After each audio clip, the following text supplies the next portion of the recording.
tema da nossa mensagem hoje é visão na missão. Obviamente, se nós estamos na abertura do mês de missões, nós vamos falar sobre missões e eu gostaria que você prestasse muita atenção. O tema é visão na missão e o texto da nossa reflexão é João 4, de 31 a 38. João 4, 31 a 38. Eu vou ler aqui, os irmãos podem acompanhar na leitura, vou ler aqui para que o som seja captado pelo microfone da gravação desta mensagem. Enquanto isso, os discípulos insistiam com ele: mestre, come alguma coisa. Mas ele lhes dizia: tenho algo para comer que vocês não conhecem. Então os discípulos disseram uns aos outros: será que alguém lhe trouxe comida? Disse Jesus: a minha comida é fazer a vontade daquele que me enviou e concluir a sua obra. Vocês não dizem, daqui 4 meses haverá colheita? Eu lhes digo, abram os olhos e vejam os campos. Eles estão maduros para a colheita. Aquele que colhe já recebe o seu salário e colhe fruto para a vida eterna, de forma que se alegram justos, o que semeia e o que colhe. Assim é verdadeiro ditado: um semeia e outro colhe. Eu os enviei para colherem o que vocês não cultivaram. Outros realizaram o trabalho árduo e vocês vieram a usufruir do trabalho. Palavra de Deus que edifica a nossa vida, e todo o povo de Deus é uma só voz, diz: amém. Um grande diferencial na vida, em todas as áreas da vida, é a visão que você tem. E missões não é diferente. A visão que nós temos em missões é que vai fazer a diferença no nosso envolvimento pessoal e como igreja, no que diz respeito a essa tarefa. Tem uma ilustração bem antiga, os irmãos já devem ter ouvido, acho que eu mesmo já falei sobre ela aqui, de uma empresa que fazia sapatos. E essa empresa, ela fazia sapatos e um dia mandou um vendedor de sapatos para um país bem distante, um país na África, para que este vendedor de sapatos pudesse vender o seu produto naquele lugar. Depois de pouco tempo, o vendedor voltou dizendo que não foi possível fazer o trabalho e que lá eles não venderiam sapato algum. Por quê? Porque ninguém usava sapato naquele país. A empresa não se contentou e mandou outro vendedor para lá. E um outro vendedor foi. E ao ver aquele povo descalço, a visão dele foi outra. Ele falou: opa, aqui está todo mundo descalço, então eu tenho que vender muito sapato por aqui. E ele, de fato, vendeu como nunca. E aquela empresa teve que produzir mais sapato do que costumava vender. E a diferença entre o que não vendeu nada e o que vendeu foi justamente a questão da visão. Às vezes as pessoas não enxergam como deveriam enxergar. E por conta disso, alguns acabam tendo consequências terríveis. Tem uma outra ilustração que diz que houve uma grande enchente em um determinado lugar, e ali havia um homem que era muito religioso, só que ele era religioso ao extremo, ele era uma pessoa fanática, muito fanático. E ele não saía de sua casa de forma nenhuma durante aquela enchente. A água foi chegando, entrou dentro da casa dele e chegou aos seus pés. E um senhor passou numa canoa, na água, na rua já cheia de água. Passou e o convidou para embarcar na canoa. E a resposta daquele religioso fala: não, obrigado, Deus é quem vai me salvar. Eu já falei com ele e ele vai me salvar. E a água continuou subindo, e quando a água já estava na cintura, vieram 2 jovens que estavam no barco a motor, e também o convidaram para subir no barco, o chamaram para que ele pudesse sair dali oferecendo ajuda, e a resposta foi a mesma: não preciso, obrigado, Deus vai me salvar. E quando a água já estava chegando no pescoço dele, um helicóptero do Corpo de Bombeiros passou por ali resgatando as últimas pessoas. E alguém gritou para que o homem se agarrasse à corda, a fim de salvar a sua vida, e mais uma vez aquele crente fanático e teimoso disse: não vou, é Deus quem vai me salvar. A água subiu, o homem se afogou. E aí agora a alegoria da história, né? Ele chegou na eternidade e já foi logo reclamando com Deus: poxa, Senhor, eu confiava tanto no Senhor, para que o Senhor pudesse me salvar, por que o Senhor me deixou morrer? Deus lhe respondeu: bom, eu te mandei uma canoa, um barco e um helicóptero. O que mais você queria que eu fizesse? Faltou visão daquele homem para que ele visse que era Deus que estava providenciando aquele livramento para ele. Deus sim que estava salvando. E a questão da visão é exatamente a forma diferente como as pessoas enxergam uma situação. Aquele homem dessa nossa história não conseguia enxergar que era Deus que estava providenciando socorro para ele. E por causa disso ele se afogou. Deus, Ele sempre vai nos dar condições de enxergar situações, e nós precisamos enxergar de uma forma correta, a fim de que possamos identificar os momentos que estamos vivendo. Com missões não é diferente. Quando nós vemos a Bíblia e consideramos a visão de Jesus, percebemos que olhar Jesus tinha em foco. Consegue água para mim lá embaixo, filha? Hoje me deixaram sem água. O foco de Jesus Cristo era sempre missões. Esse era o foco principal de Jesus, não se engane não. Ele tinha uma visão periférica, ele via tudo. Mas o foco principal era Jesus, porque o olhar de Jesus era um olhar missionário. Ele tinha um olhar missionário. É óbvio que isso era possível e completamente aceitável, porque Jesus, sendo Deus, via tudo com os olhos de Deus. Quando Jesus olhava para o mundo, ele via o mundo com os olhos de Deus, e a perspectiva de Cristo, então, era uma perspectiva divina. Isso em toda a sua caminhada nesta terra. Um exemplo claro disso foi o seu encontro com a mulher samaritana. Nós já pregamos sobre isso aqui.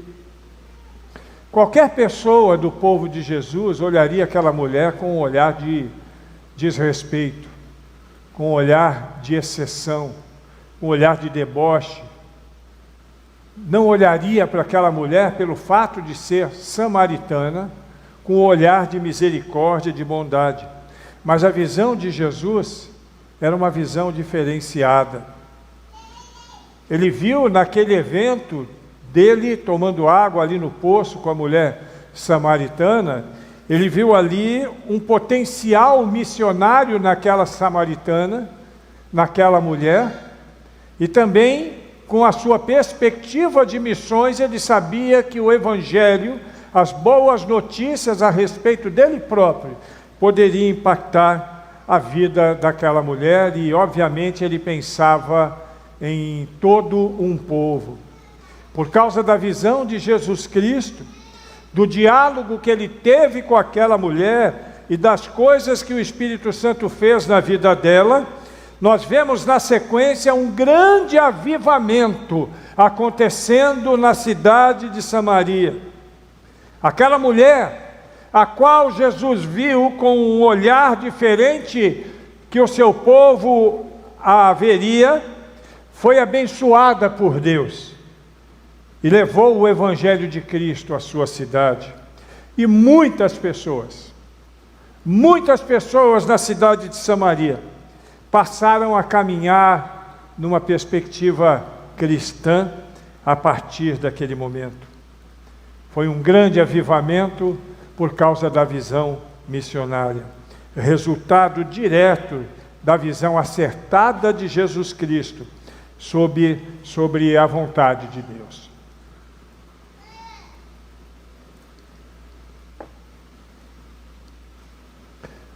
Nós precisamos olhar o mundo com a visão de Deus, com a visão missionária.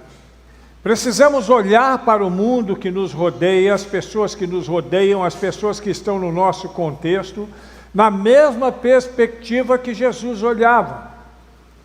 É isso que Deus espera de nós, e a partir do texto que nós lemos há pouco, nós podemos perceber algumas particularidades que devem ser aplicadas à nossa própria percepção da vida, à nossa própria visão da vida, para que possamos pensar em missões com mais ênfase, com mais carinho, a fim de que nós tenhamos uma visão acertada e conectada com a visão de Deus. Eu quero compartilhar com você e pedir para você que observe as questões que vamos destacar. E se for o caso, me tenha hoje como um oculista espiritual. Ajuste a sua visão, a fim de que você possa enxergar com os olhos de Deus. Em primeiro lugar, com base no texto que nós lemos, no versículo de número 31, precisamos olhar o mundo com compaixão, a vida das pessoas que nos cercam. Enquanto isso, os discípulos insistiam com ele: Rabi, come alguma coisa. Você percebe a compaixão daqueles discípulos, seguidores de Jesus. Eles estão preocupados com Jesus. Eles estão preocupados com o cuidado, com a alimentação de Jesus. E isso nos traz uma lição também, que nós tenhamos o cuidado pelas pessoas que estão no nosso redor, que tenhamos compaixão por elas. Eu preciso ver as pessoas, entender as suas necessidades e, se necessário, investir nas suas necessidades. Isso é visão missionária também. Tem gente que acha que missões é só o camarada que está lá na Índia, só o camarada que está lá na África, só o camarada que está lá na China, no Afeganistão. Não, missões também aqui. Eu sempre digo que eu fui, durante toda a minha vida, missionário. E durante algum tempo, trabalhando nas convenções, eu trabalhei na Convenção Baiana, na Convenção Mineira, na Convenção do Estado do Espírito Santo e na Junta de Missões Nacionais também. Algumas pessoas nos procuravam para poder se apresentar para missões. E de vez em quando aparecia alguém e dizia assim: pastor, eu queria atravessar o mundo pregando o Evangelho de Cristo. Eu sempre falava o seguinte: olha, se você atravessar a rua da sua casa, já está num bom tamanho, porque missões não é só lá, começa aqui também.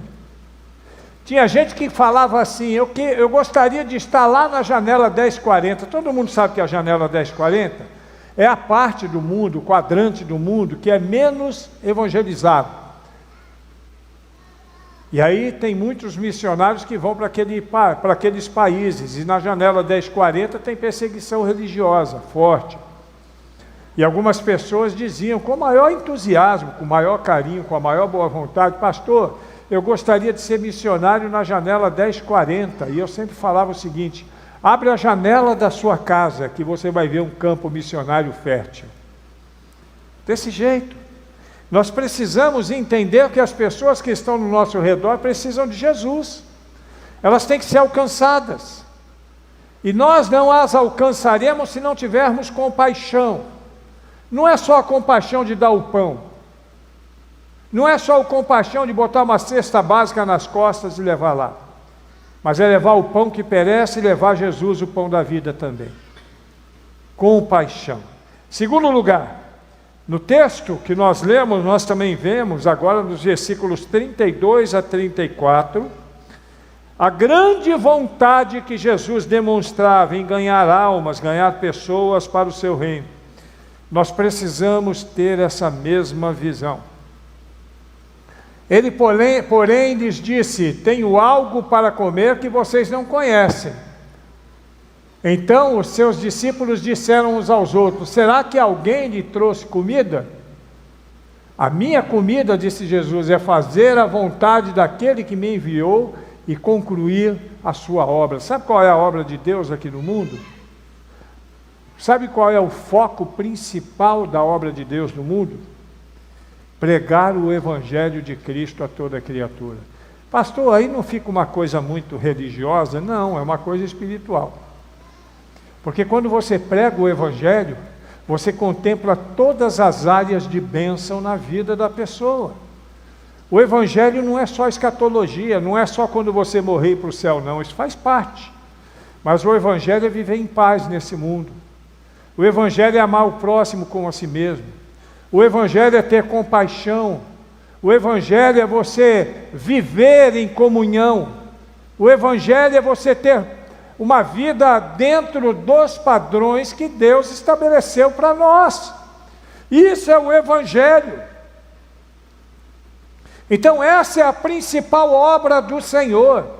Quando você prega o Evangelho, você está contemplando a pessoa em todas as áreas de sua vida. A pessoa alcançada pelo Evangelho de Cristo é nova criatura. A pessoa alcançada pelo Evangelho de Cristo não tem mais nenhuma condenação. A pessoa alcançada pelo Evangelho de Cristo tem os seus pecados perdoados. A pessoa alcançada pelo Evangelho de Cristo vai viver com Deus para sempre na glória. Aleluia!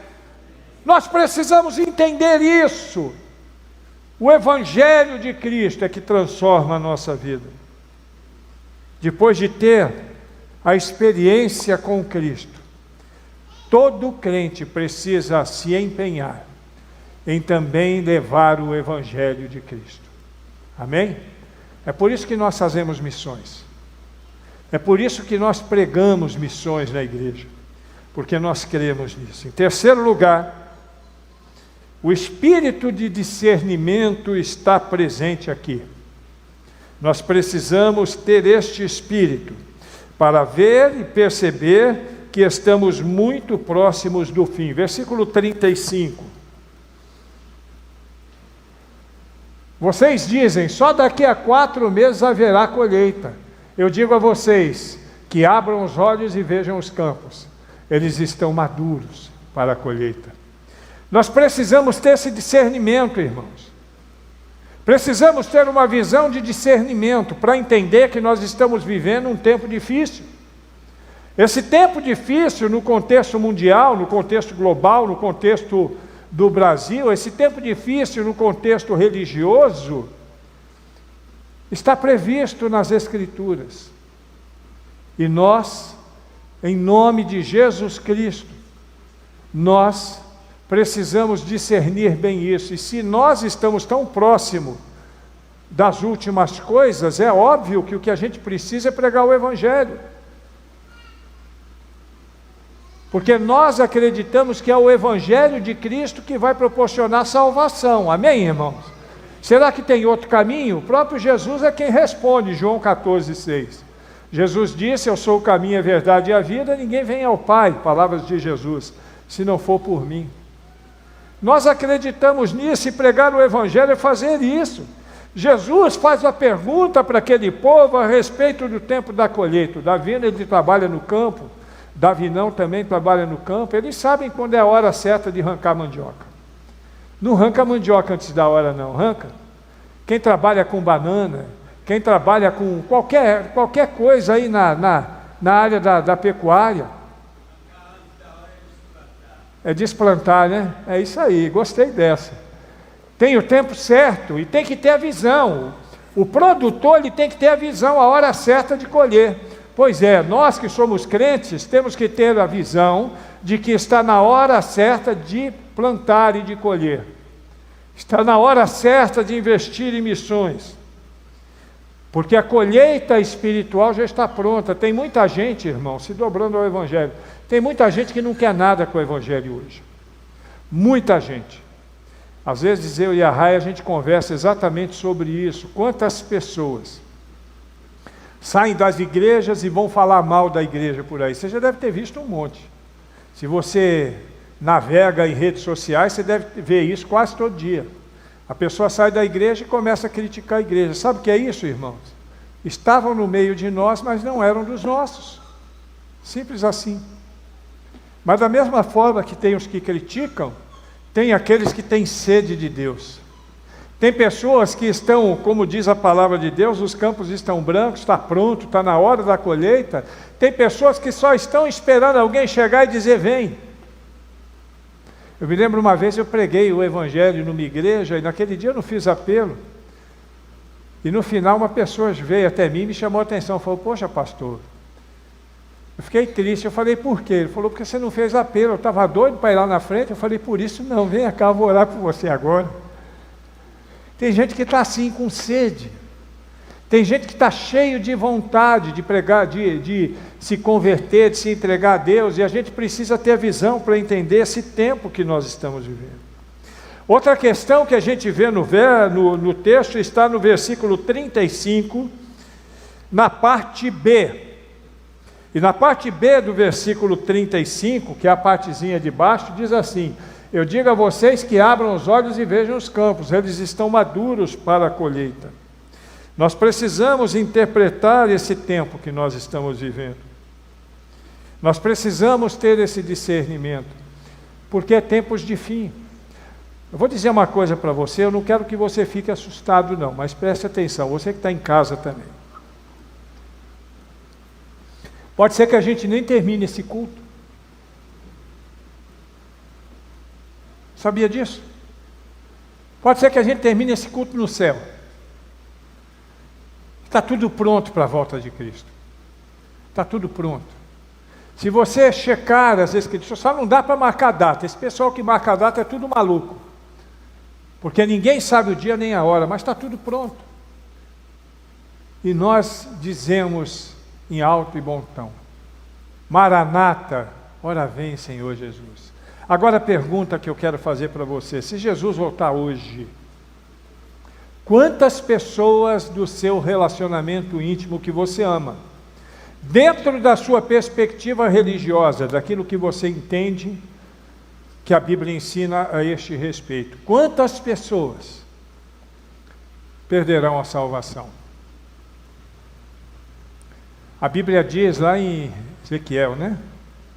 Se eu disser ao ímpio, certamente morrerás, e você podendo avisar, não o avisar, ele vai morrer. Mas o sangue dele requererei nas suas mãos. Está pronto para isso, irmão? Não estou pronto para isso, não. É por isso que eu saio feito doido nessa cidade pregando o Evangelho em todo canto. Por causa disso. Eu quero pregar o Evangelho, eu quero falar do amor de Deus, porque eu tenho esse discernimento, nós precisamos ter esse discernimento. No versículo 36, na parte A, nós vemos uma coisa interessante a respeito de missões também. Nós precisamos ter a visão de que mesmo que nós não tenhamos esse objetivo, fazer missões trará recompensa. Já falei disso aqui. Versículo 36, na primeira parte. Aquele que colhe já recebe o seu salário e ajunta o fruto para a vida eterna. Colher já é a recompensa. Quando Davino e outros agricultores aqui colhem, já estão sendo recompensados. É claro que tem que trabalhar o material que colheram, né? E aí é que entra o trabalho duro também, né? Porque, aliás, todo trabalho na roça é um trabalho duro. Mas já estão colhendo a recompensa. Contanto, a recompensa em missões não é nesse mundo, não. A nossa recompensa em missões é para a vida eterna. A Bíblia usa a figura da pedrinha cravejada na coroa. Eu não acredito que seja uma coroa de verdade e um diamantezinho, porque lá no céu não vai ter essas coisas. Eu não sei qual é a recompensa. Eu não sei quanto que eu vou ser recompensado por investir em missões, por ser missionário, por interceder por missões, por ser fiel nas minhas contribuições. Mas de uma coisa eu tenho certeza: tem recompensa para nós nos céus. E nós esperamos por isso com muita expectativa e muita alegria. As sementes que se plantam na terra, elas são colhidas aqui na terra. Mas as sementes que são plantadas no coração, através de missões, são colhidas no céu para a glória de Deus. Amém? Sexta questão, caminhando para o final, penúltima questão que eu quero observar. Eu preciso ter visão para enxergar no texto e para enxergar no meu dia a dia também a alegria de um semeador em poder servir e cumprir o seu papel. Parte 2. Alegrem,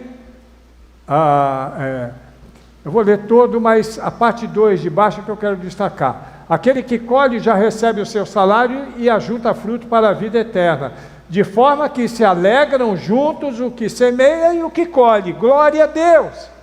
É alegria para todo mundo, é alegria para mim, é alegria para você, é alegria para quem é semeado, é alegria no coração de Deus, é só alegria para a glória de Deus. É por isso que a nossa visão precisa estar focada em missões. É por isso que nós precisamos ter essa visão. Por que nós damos tanto destaque em missões na igreja? Era 3 vezes por ano, agora é o ano todo, pastor. Graças a Deus, para mim seria todo dia. Eu quero acordar pensando em missões e ir dormir pensando em missões. Todo dia. Porque missões está no coração de Deus. Ontem o Cláudio estava com a sua turma lá em cima. Tivemos até um momento lá na casa do Alex, né? O Alex está aí com os filhos dele, o netinho também. É isso, Cláudio. É isso, Alex. Você que se reconciliou ontem. É isso. Viver para a glória de Deus. Com alegria. Eu quero sacudir aquele canto ali onde você mora, Alex. Eu quero todo mundo ali na presença do Senhor Jesus. Amém? Então diga assim: eu também quero, pastor.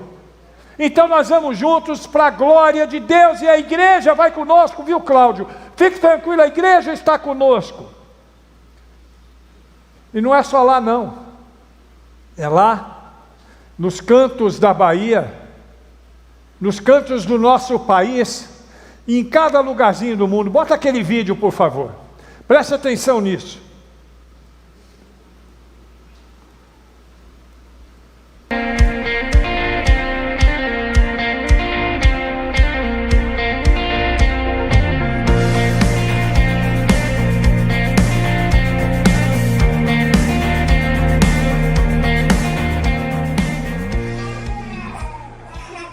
Olá, amados irmãos, somos os missionários Joel e Rebeca Santos, com nossas meninas Manu e Vitória. Somos seus missionários aqui no Noroeste da África e estamos muito felizes por compartilhar com vocês aquilo que Deus tem feito, nos projetos que a gente tem conseguido, ter o privilégio de dirigir aqui por causa das orações, do apoio, do sustento, da administração da gente, de toda a cobertura que a gente recebe dos batistas brasileiros. E é uma honra para a gente poder compartilhar um pouco sobre esse projeto Nutriníger.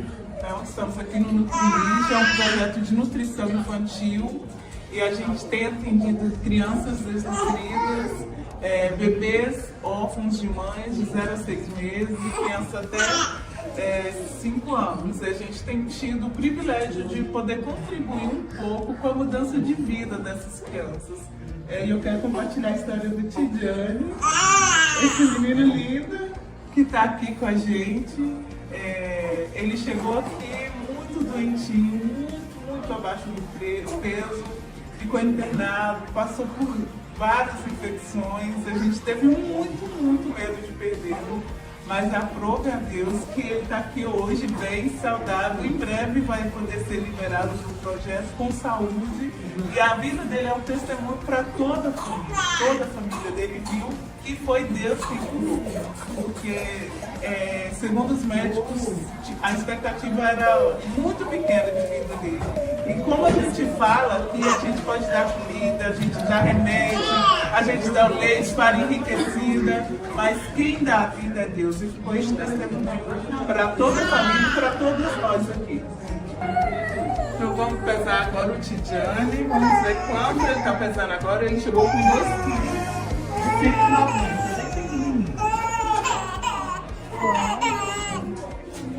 5 quilos e 700.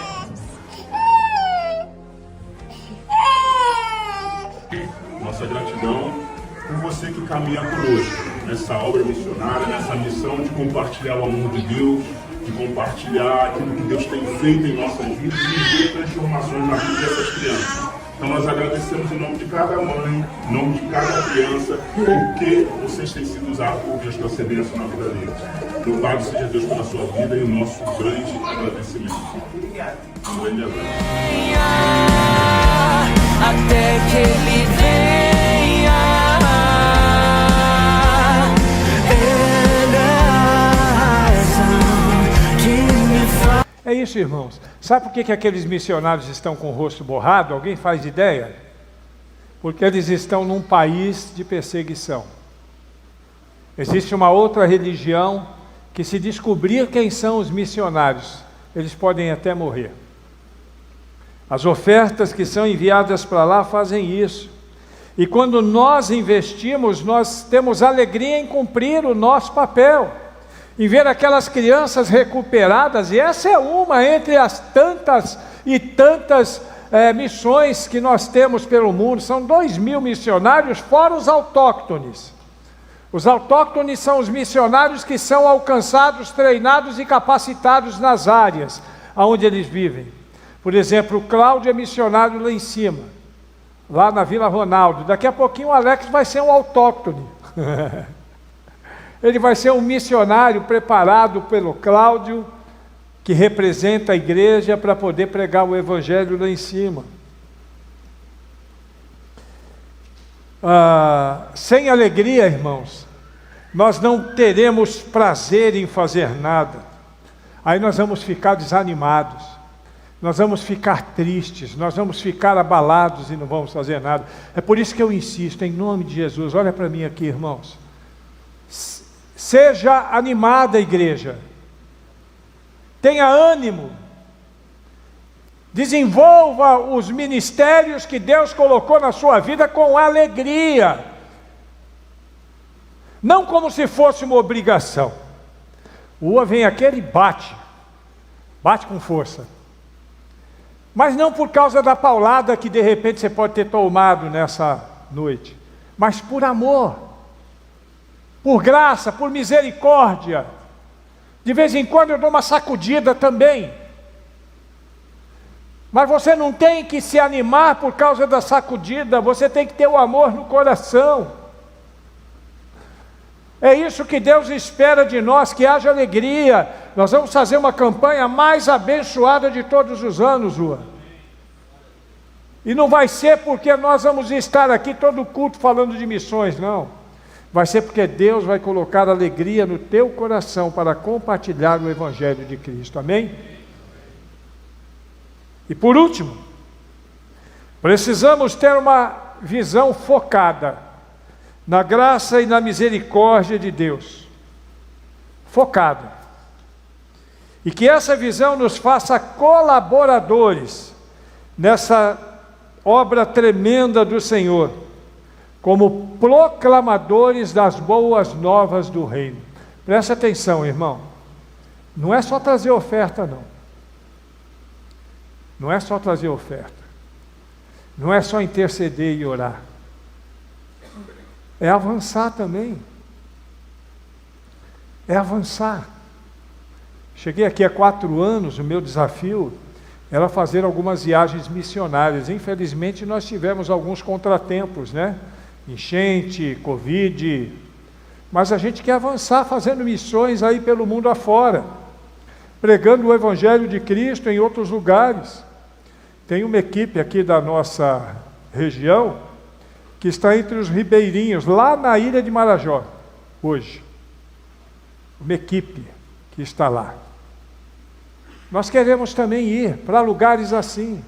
Vamos lá para a região ribeirinha, vamos lá para o Vale do Jequitinhonha, ou vamos aqui na região do Pó, lá no 7 de setembro, vamos pregar o Evangelho em nome de Jesus Cristo, com alegria no coração, vamos proclamar as boas novas da graça do Senhor. Versículos 37 e 38, para finalizar.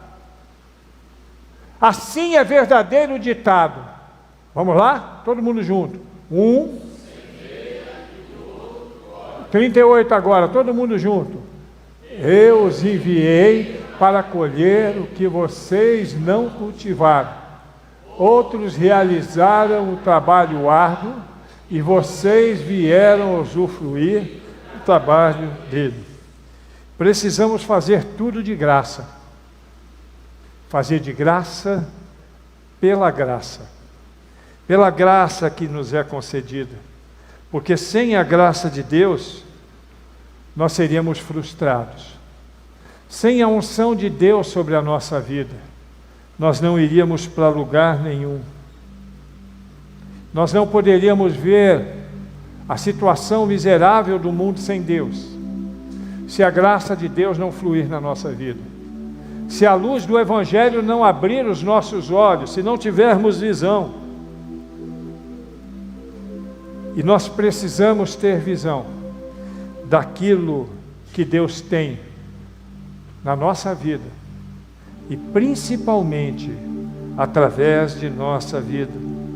Precisamos erguer os olhos para ver os caminhos de Deus, caminhos que são mais altos do que os nossos, que são mais excelentes do que os nossos.